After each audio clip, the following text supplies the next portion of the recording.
Cuaca ekstrim sedang melanda beberapa wilayah di Indonesia dalam beberapa hari terakhir, bahkan suhu maksimum terukur dalam sepekan terakhir tercatat di kisaran 35 hingga 38 derajat Celcius.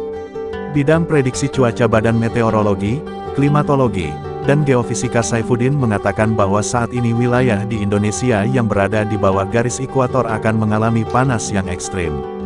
Namun berdasarkan suhu maksimum terukur tanggal 1 September menjelaskan suhu sudah mulai turun dengan suhu maksimum 39 derajat Celcius di Jawa Tengah meskipun masih tergolong panas yang terik. Kondisi fenomena panas terik ini diprediksikan masih dapat berlangsung dalam periode Oktober ini mengingat kondisi cuaca cerah masih cukup mendominasi pada siang hari.